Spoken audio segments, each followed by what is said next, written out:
everyone, welcome back to the Creator Shelf, and you are joining me on a dry, cold evening in Brussels. It is twilight, the sun is setting. I don't have much time, but I'm going to squeeze this video in because finally, I'm getting around to doing a VR to Sylvain and Sylvain's 7 Deadly Sins.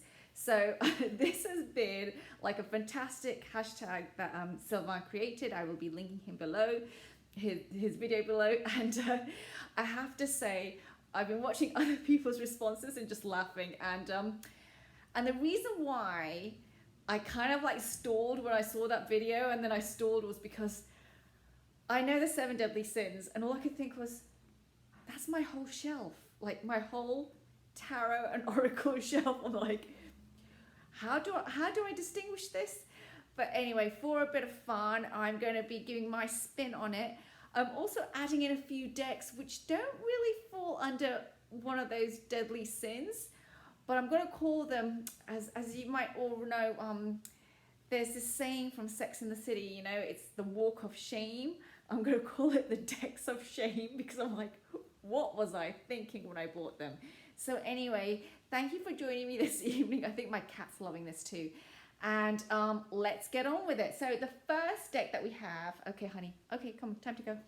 Okay, so the first deck that we have is Pride, right? So that's the first prompt. So prompt. The prompt is Pride, a deck that you purchased for flexing. And I'm like, all of them? But anyway, a deck that I bought recently, which is really, it's Pride, and actually it's Gluttony as well.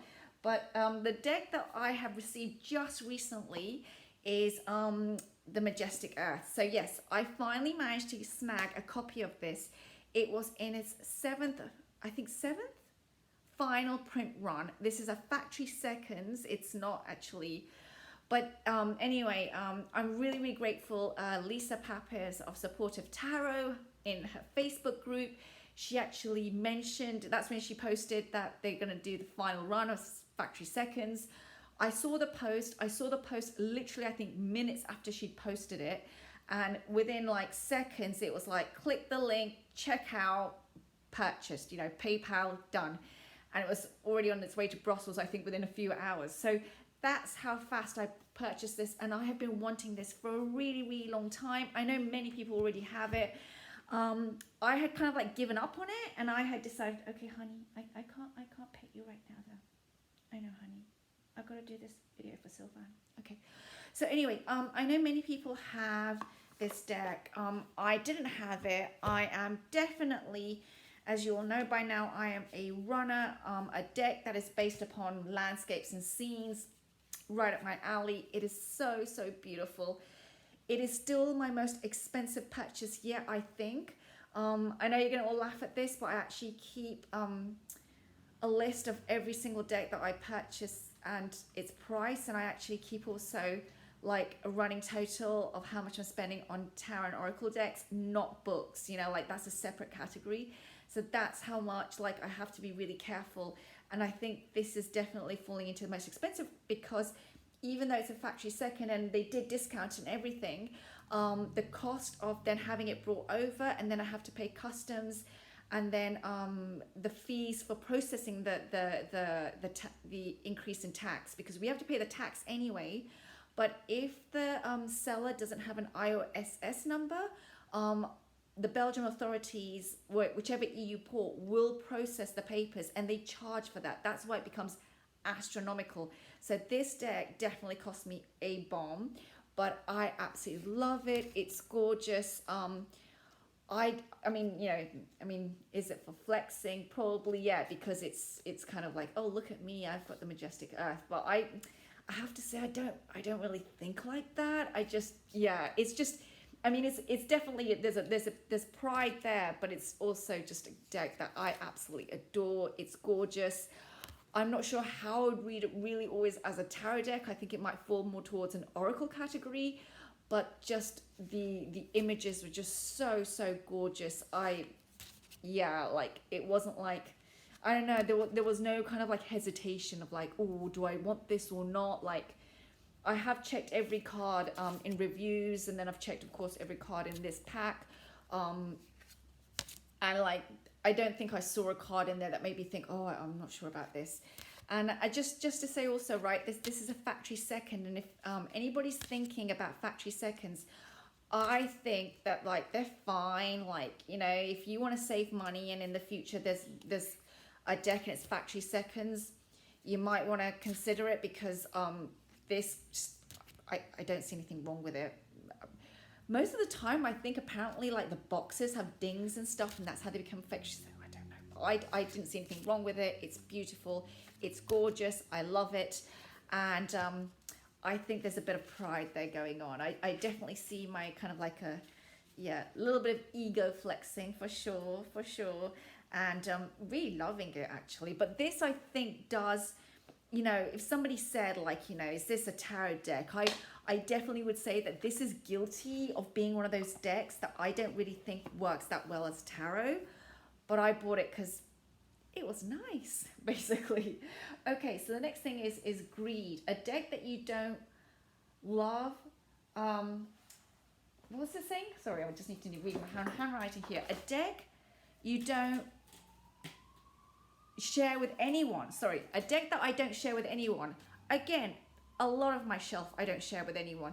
I'm really OCD, but I've got to mention this. One of the issues I have is that, I know it sounds really mean to say this, but some people who don't do tarot and oracle decks, I feel like sometimes people don't respect the cards. Like, they think of them as just toys. They don't realize there's an investment in them. They might be expensive. Sometimes people have eaten something, they've been drinking a coffee, and like, I'm like, dude, like your hands are gross. Anyway, so the example of a deck that I would not share with anyone. Oh God, there's so many. I was just like, I don't even know where to begin. Yeah, I'm just like, there's so many. But I definitely would say, I mean, again, the Majestic Earth will fall into this category. I mean, I doubt I'm going to be sharing it with anyone. But a lot of this, like, I wouldn't share with anyone. I think the one that most comes to mind actually when I say this is definitely my Deviant Moon. I've got a feeling I would not share that with anyone. Not because like it's expensive or anything like that. It isn't. It's a mass market US Games deck. But the reason I wouldn't share it with anyone, I know that sounds really weird, is because sometimes I feel people are very critical of this deck. They're like, ooh, that's gross, that's disgusting. Like, those people look odd, they look strange, or, oh, you know, that's ugly. And I sometimes feel a little bit hurt by those kind of comments, because for me, this deck, for some reason, I know this is like just taste or my mind or something, but this deck sometimes has figures in it that, you know, some people consider ugly. I'm just like, just because somebody looks strange or they look bony, or, you know, they're just, their body shape is not what you're used to, I feel like there's a bit of like, I don't know, like it harks back to how do we see people in society. I think there's a bit of that in me. Maybe that was what Patrick Valenza was trying to get at when he made this deck. I don't know what his thinking was. I've got to get the big large book, you know, Deviant Moon. But I think this is definitely a deck where if I was working with it and somebody was going, oh, I don't like that, that looks weird, all that, they would just annoy the hell out of me. Sorry to put that way, but I would feel like I would need to defend the deck, and I don't want to do that. I really love this deck. I regret that it wasn't in my only 10 decks to keep. I mean, that hashtag. So anyway, this is a deck that, yeah, I think I just want to share it with anyone because I love it. She's fun. He's fun. They are also very true to the part of me that just, you know, lives within these scenes, basically. And yeah, I mean, just gorgeously done artwork. The emotiveness in the scenes, the depictions, is just, for me, uncomparable. And I wouldn't want the emotion that I feel when I see this and some of the pain that's there for someone to turn and go, oh, that's strange, or that's weird. And like, I'm like, no, dude, you don't get it. So yeah, like look at that like hope, and yeah, just you know, just waiting waiting for those fruits to come through, you know. It's just so good. So yeah, I really do like this deck, and I think that's a weird reason, a deck I wouldn't want to share with anyone in that sense. But I mean, there's also a lot of decks that I won't share with anyone because they're just too nice and I don't want someone's grubby little hands all over them. Maybe this is not a good video for me to do, but it's just how I feel. So there you go. Okay, so the next one is Wrath. A deck you are angry at. Oh my god, like there's a whole list, but I don't really like being angry. And by the way, Wrath is actually pronounced Wrath, but I say Wrath. And I know before I've already mentioned, yeah, no, we've got it still coming up. So yeah, I say Wrath, but it's actually Wrath. A deck that a deck that you're angry with. Sorry, I'm looking down because there's a whole lot of stuff here. A deck that I'm angry with is I'm angry at myself. I'm not angry at the deck so much. I'm angry at myself for wasting money. And that is, I've got to be honest with you, it's this one. It's the Oracle of Mystical Moments. And that's because I couldn't get hold of the tarot deck for a really long time. And this was really cheap. Like this was like 16 euros at the time. But I'm angry with myself still for buying it because the images are lovely, but the guidebook just, it's like, what? And the images are really, really nice. So I think definitely for art purposes, I can use the images, but that's about it. Now, I love the art. The artist is Katrin Wellstein, and I love her art. I really, really do.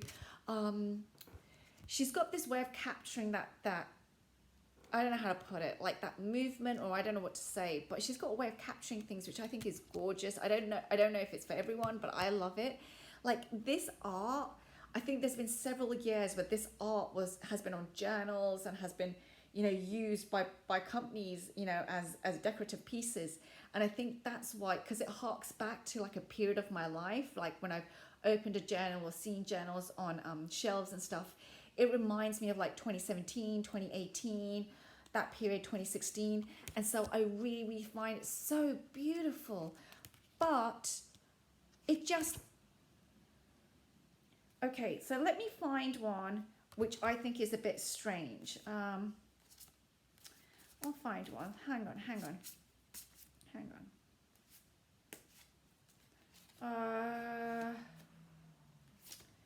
There's some of them. Now I can't find one. I wanted to show you one. Now I can't find. Yeah, here it is. Laura Lee. Now, this is a person. I'm guessing it harks back to a myth or a story tale.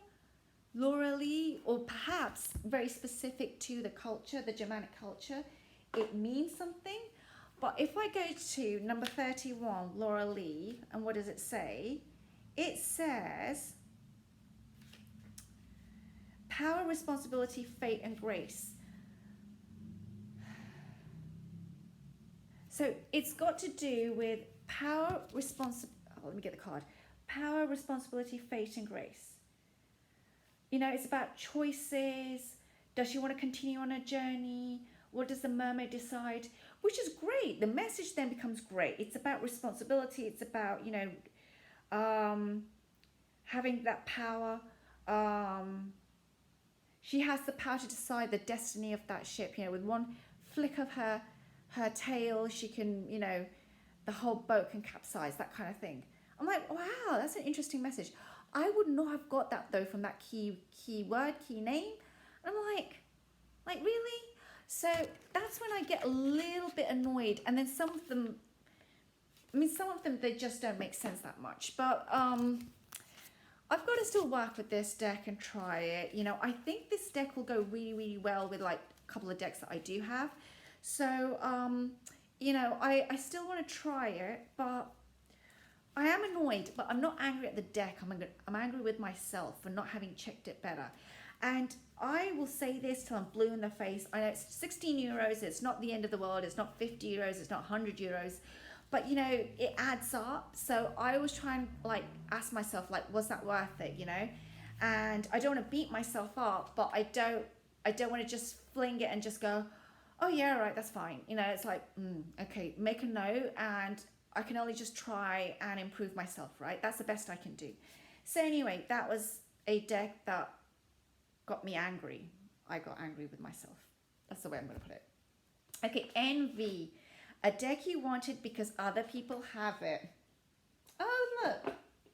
Oh, look. Well, actually, there's quite a few here for that one. Like the whole shelf. The whole shelf is like that.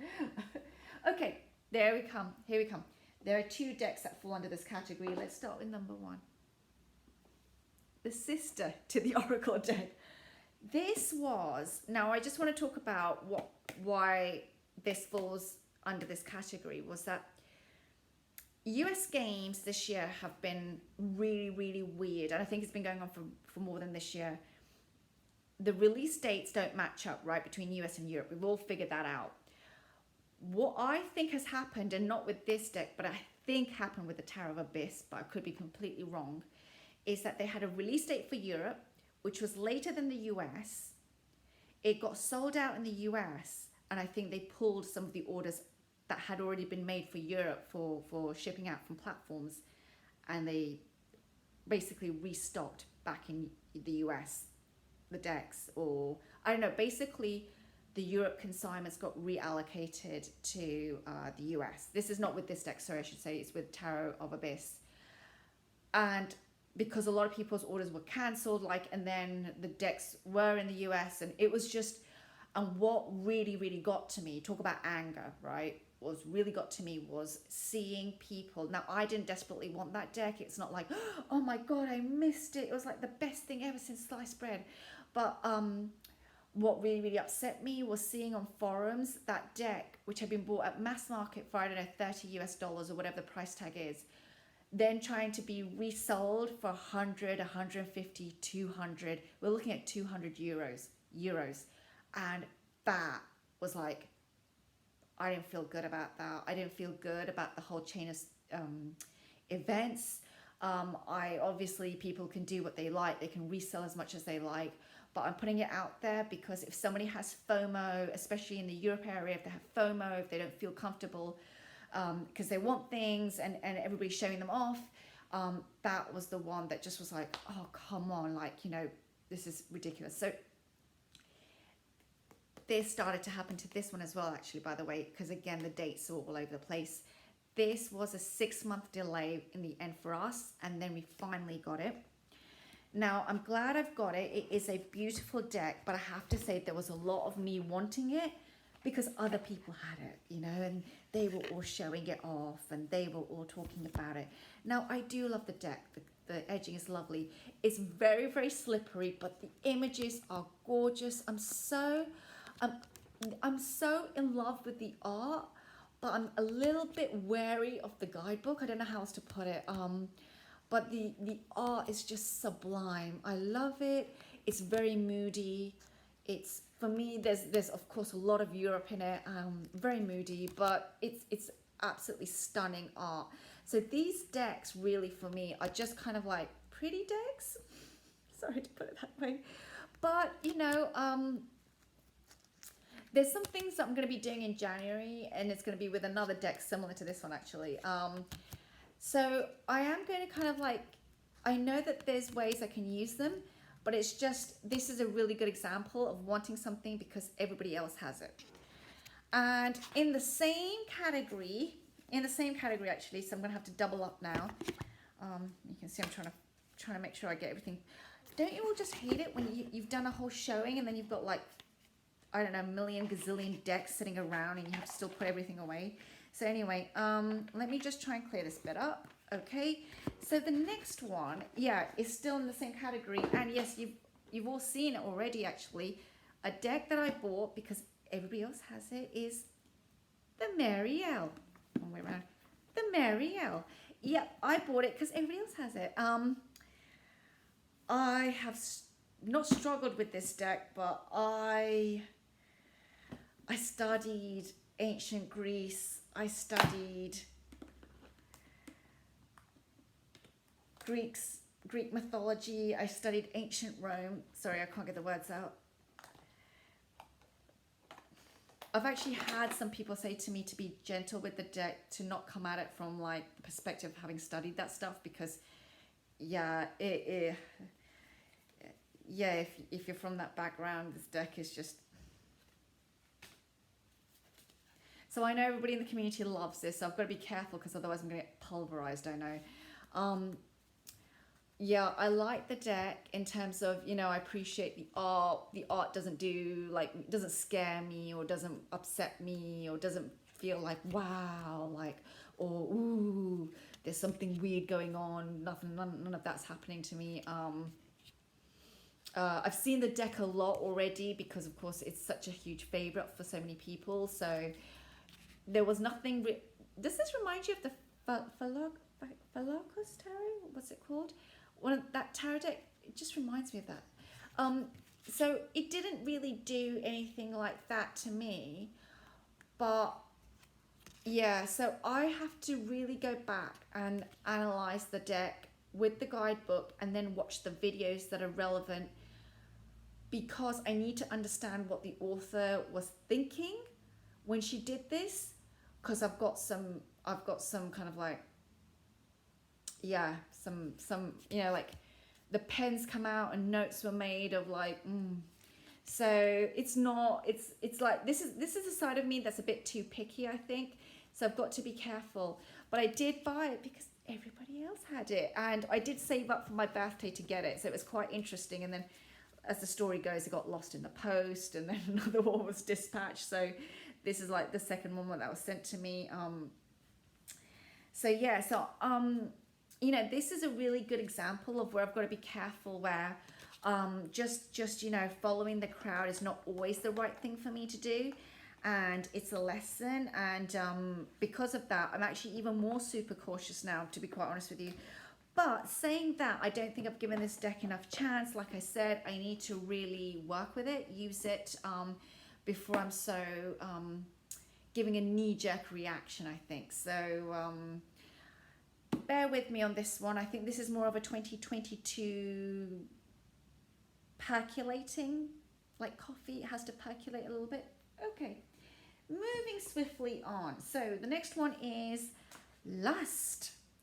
A decade you like for aesthetic reasons only. Ah, yeah, here we go. Here we go. This is a good one. Another tomb. Here we go. The Enchanted Tarot. This deck I managed to snap up because it was on sale on my Amazon platform. It was quite a good price, let's just put it that way. I snapped it up, and I know for sure I will not use this deck, or it will be very, very difficult for me to use this deck because the cards are humongous. Yes, and I've got small hands. So it just makes the whole thing even more ridiculous. But the cards are gorgeous, absolutely stunning.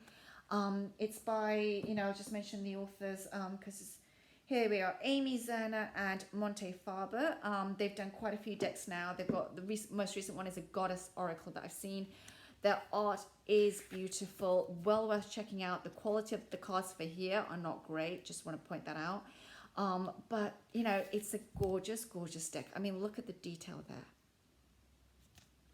Just really, you know, it's got that impression of textiles and, sorry, collage, and really, really gorgeous. Stunning. I mean, I really bought this just to look at it and to be inspired by it. You know, it's like fairy tales that inspire me. And I don't think there's anything wrong with that. It does take up space. I did spend a little bit of money on it. Absolutely. Is it necessary? What a word. Is it necessary? No. But it is beautiful. Do I want to give it up? No, because I like it too much. It is gorgeous. Absolutely gorgeous. You know, each border corresponds to a suit. It's just, yeah, it's just, you know, and then the major arcana are in purple. I mean, it is just, let me just grab that before I roll over it. It is just such, I mean, look at this High Priestess. I mean, it is just such a gorgeous deck. And, you know, Eight of Wands, done very well here. Or you know, Five of Pentacles here. Oh, just the art is sublime. If you're someone that really likes like these kind of aesthetics, and I think this deck is very, very reasonably priced. That's what I've noticed. I mean, yeah, so I think it's worth it. I'd seen it in summer 2020. And it took me a long time to get it because I knew that I was only going to buy it for aesthetic reasons. It was the only reason I was going to get it, because the cards are so big. So I actually just waited for it to be on sale, to be quite honest with you, before I went and bought it. And I'm really glad, you know, I got it actually. Yeah, I'm not feeling guilty about this purchase actually. It was well bought, well thought out. Okay, so then the next one. Okay, here we come to it. Gluttony, a deck that you didn't want but purchased anyway. And that's when I'm just like, the whole shelf basically. But I guess, you know, a deck that I didn't want but I purchased anyway, Gluttony. And I think this is where I was trying to do the whole Alana Fairchild thing. Now, I do have the Mother Mary Oracle, which I absolutely love.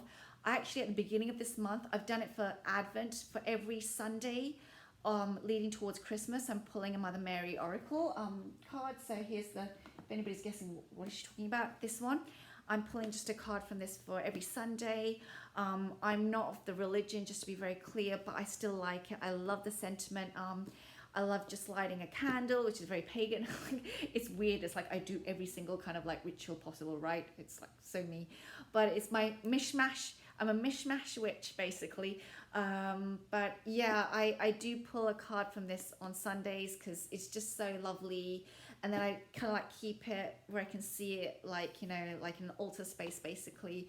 And I do find it very special. So I do really love this deck. And I don't mean to diss all Alana Fairchild decks or something. But the one I want to get to is because it was matte and it was gorgeous, is the Isis Oracle. I bought this because everybody else had it. Gluttony, a deck that you don't need. Yeah, I didn't need this. Now, I didn't need this, but I wanted it because A, I like the backs of the cards so much. Sorry, I'm just like, everything's going to tip over now. I like the backs of the cards so much. And, oh, sorry, everything's falling now. These are the backs. Gorgeous. They're matte. I know some people don't like matte. I like this matte. I love this matte. But, okay. This I love. Look at that. That's beautiful. Beautiful artwork.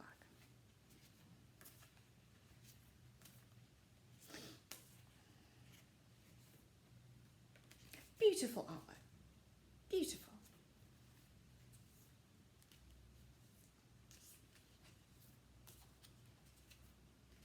And again, absolutely gorgeous. Now comes the bit that's real. She's beautiful. This is a tasteful image, but she's not of the Maghreb region.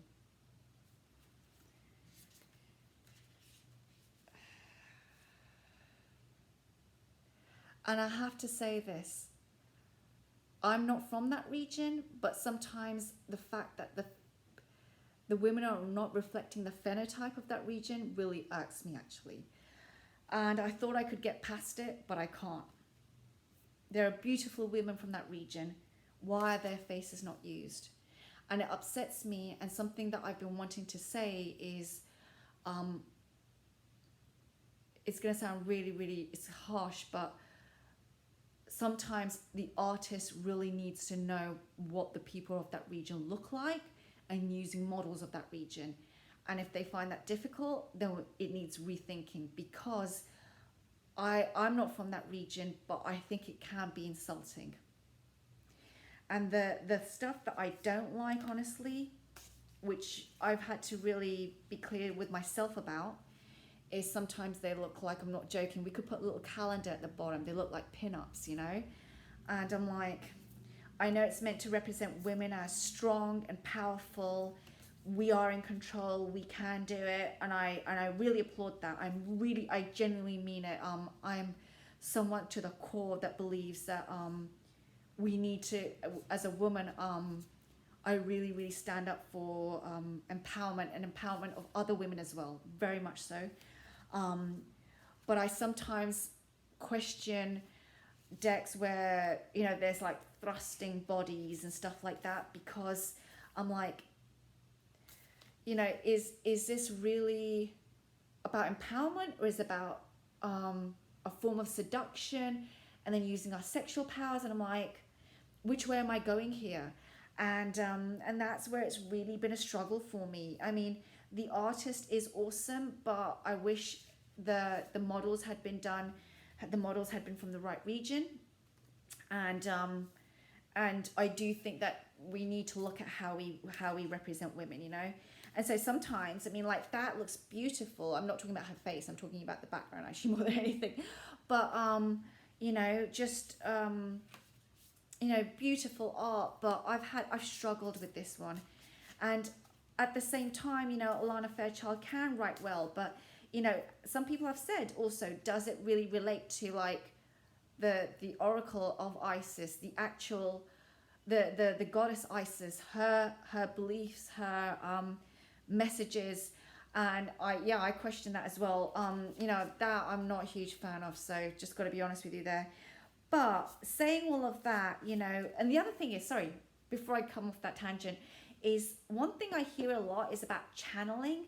And I, coming from a specific, you know, born in a specific religion, we don't channel gods or goddesses. It's not actually something that we do at all from the religion. So it's something that I think is like an idea that's been kind of like put into these kind of myths for some of us. And we're like, what is this? So I think it's almost like 10 layers away from the original how to connect, or how to even see what can be seen as a deity and what can be seen as things to worship, or not things even, but energies to worship and to take note of. So it's a really, really interesting, you know, I always say with all of these decks, if you're actually interested in history, buy the book. You know, I'm sorry to put it this way, but not buy a historical book. That's really the reality of it. But this deck is definitely, you know, I don't want to be so mean, because I know people who have used this deck and found it helpful for empowerment. And so, you know, ultimately, I want the good, and I want the good to shine, and I want people to feel empowered and feel like they have tools that help them get up and face the lives that we live. Get it right? And that's why I'm trying to be really careful when I am rude or dismissive in a way, because I know for someone that really means a lot to them, and I don't want to take away their magic with something because it has helped them, even though I'm struggling with what I'm seeing. So I'm speaking up for myself, but at the same time, I don't want to diffuse someone else's love and relationship with a deck, because if it's helping them get up every day and they've been in a dark place, or if it's helping them face difficulties, you know, just doing everyday life, any gender, non-gender, whoever, if it's helping them, I don't want to take that away. So I'm saying my piece, but I'm not trying not to do it so that I disempower someone else. Hopefully that comes across right. So the last one is Sloth. A deck you use when you're feeling lazy. You know me, and you know I'm a low Scarab girl. Can't help myself. And this has got to be my laziest deck ever. Tarot of Oppositions. What a deck. Beautiful, beautiful deck, because it just does everything for me. It has built-in reversals. I mean, you can't get more complicated than that. Sorry, all the cards are falling out right now. You cannot get any more lazier than that. So this is a low Scarab deck. It's one of their recent releases. The reversal has been built in, so you can just shuffle them any which way you want, and then you can just pick a card. And this is like the the energy going outward, positive, sunshine, and this is like the energy going basically if it just goes pear-shaped. It's just so it's so easy. Like if I want to do a 3-card spread, I can just put 3 cards out, and of course they're all higgledy-piggledy, and they just give me the message so clearly. I love it for that reason. I love Scarab for creating this deck, because it is an easy woman's deck for sure. Sorry, I just moved that out of the way. Yeah, so I really enjoy this deck. Just, what else can I say?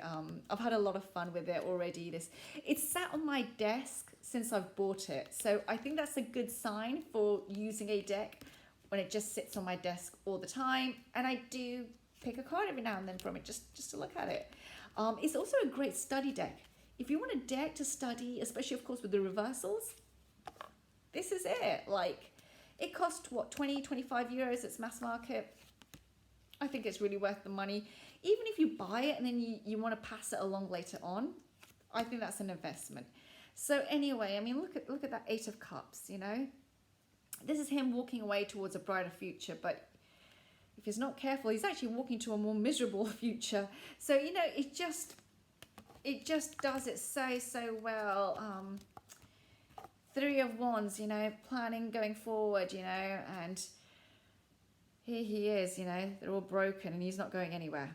So, yeah, I like decks like these because I was saying this to a friend today. She wants to start learning tarot. I gave her a reading a while ago and she loved it, and now she wants to learn tarot. I'm like, great. And, you know, today I got a message going, I feel overwhelmed. And, you know, and I said to her, stick to the basics, get 1 or 2 really basic books. You know, I call them the, pardon, I don't want to put it this way. I call them the Peppa Pig books of tarot, like where they've got cute artwork and then cute little symbols and everything. But I said, just stick to the basic stuff because it's such a vast space of so much. Like it's like a bottomless pit. And we don't want, you know, we don't want to start at a really tough angle. I'm like, just start basic, and it's something you're always learning. And decks like these, for me, are really good because they remind me, right? They remind me that like I'm still learning. I'm still getting a spin on how to read, you know, what's this here? We've got the 5 of Pentacles. She's here asking, but she's got a little bit of hope and it's a bit bright, and here she is, she's not even asking anymore. She's given up. You know, and for me, just to sometimes see the cards again as a good reminder of how even the 5 of Pentacles, which everybody considers as like poverty or poverty mindset, or we're going to lose money, even that, you know, you can have a positive spin on it, and you can have a negative spin even on that. So interesting deck. I do like it. I'm not going to be passing it on soon. And who knew that was a cheapo mass market deck, right? And they're doing the job. Okay, so this is where my spin-off from Sylvain's 7 Deadly Sins, there's a bit of a spin-off going on. This is the Decks of Shame. Oh Lord, what was I thinking when I bought these? Number 1, this is from when I came back. Sorry, I'll just gotta move something out of the way. This is from when I came back to tarot, and I thought I want a cute animal deck, and Doreen Virtue. Yeah. I'm doing the walk of shame here, people. Now, I know so many people love this. I get it. I think this is another one where a lot of people have bonded with the deck because they were using it for a really long time, which is great. However, I mean, these are the backs. I mean,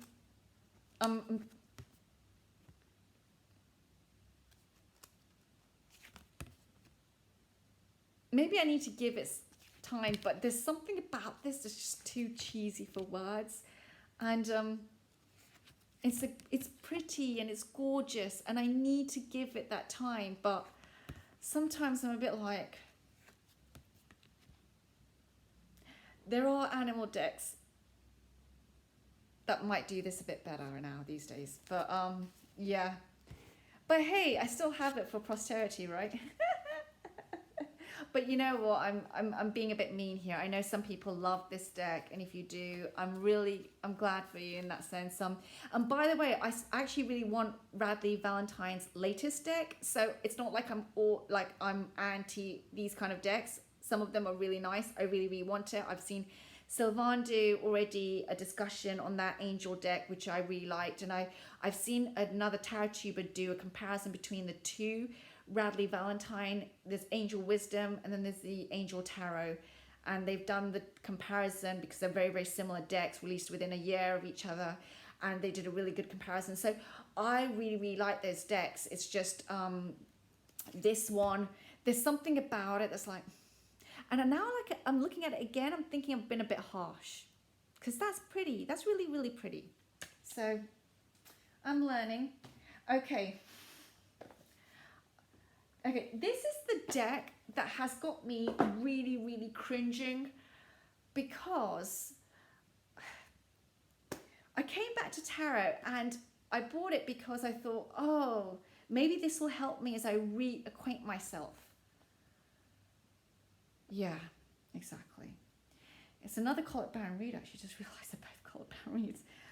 This deck, and the worst bit is because when it sits on my shelf, if anybody's seen it, and because I'm doing like a lot more right now through online because of the virus and everything, you know, I don't have people in my home or something.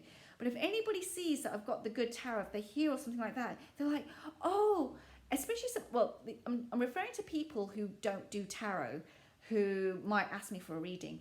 They're like, oh, the good tarot, we'd like a reading from that, because they find it approachable and non-scary, right? Because some people are scared of tarot, which I get. But, sorry about the sirens, but I can't read with this deck. Oh, the sirens are getting louder. They're coming this way. It's really loud, actually. Oh, wait till they go past. Okay, so I can't read with this deck. Well, I can read with this deck. Sorry. I can read with this deck, but this is what happens when I read with this deck. It looks beautiful aesthetically. It looks lovely. It looks gentle. But none of these words for me are corresponding with the image. So as I read for the querent, I'm actually just pulling out RWS stuff from my head, basically. I'm like, all right. Because they're feeling it, and I'm sitting there going. So anyway, the images are beautiful. Jenna Della Grottaglia's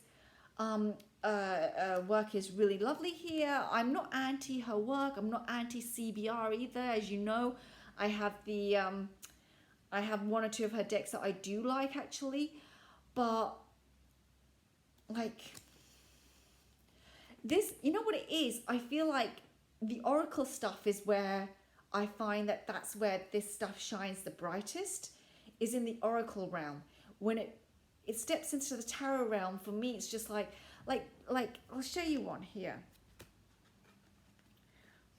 Some people say that looks like Santa, but anyway, well, no, there is one that actually looks like Santa, not that one. But there are some that oh, where is one? Sorry, let me find one for you. Like, this is meant to be Two of Cups, and I know it's two goldfish, and it's meant to represent a love coming together, a meeting of minds, a meeting of energies. But I know that from RWS, if I saw that, I'd just see two goldfish. I'd be like, it's two goldfish. So I don't know. Four of Water. This is about. Oh, no, not this one. Sorry. And the thing is that actually, if this had been redesigned as an oracle deck, and probably rehashed the images somehow, like that Ace of Fire, right? This is Ace of Wands. For me, this doesn't look like an Ace of Wands, but the actual image is gorgeous. It's actually a really beautiful image, I think. You know, I'm not a designer, so I don't know how to design this stuff. I'm a graphic designer, so I have absolutely no idea. But this looks gorgeous to me. And when you do that, they look beautiful. To me, they do. but I can't read it as a tarot deck. Like, this is meant to be Empress. I mean, she just looks like a pretty lady to me. Is she meant to be the green woman? If she's a green woman, why is she in front of a door? I don't know. Yeah, 10 of Earth. For me, the 10 of Earth is the 10 of Pentacles, where, you know, the family comes together. We have that. We have the abundance. We have the abundance of family. We have the abundance of money. I'm not getting that from the way she looks. Maybe it's me. So anyway, yeah, there's something about this that just, and the worst bit is it's called the Good Tarot, and if anybody sees it and they don't do tarot and they know me, they're like, oh, let's use it. And I'm like sitting there thinking, I just need to get rid of the deck and we'll burn it or something so that nobody asks for a reading, because they're enjoying the reading, but I'm not enjoying it. So anyway, I think I'm going to stop there because this video is like 45 minutes. It's just gone on so long. There's a bit of a roast going on here as well. But decks of shame. I will put that as a hashtag if anybody wants to use it, as well as Sylvain's tag, of course. Thank you for joining me today. It's a bit of a fun as well. It's a fun video. Please don't take any of this so seriously. And I've discussed also some more serious topics, including, of course, to do with diversity and especially with phenotypes. That is my personal view. It's just coming from the heart. It's not meant to be dismissive or rude or disrespectful. Leaving you with a lot of love and light today, and I will see you all soon. Thank you for joining me.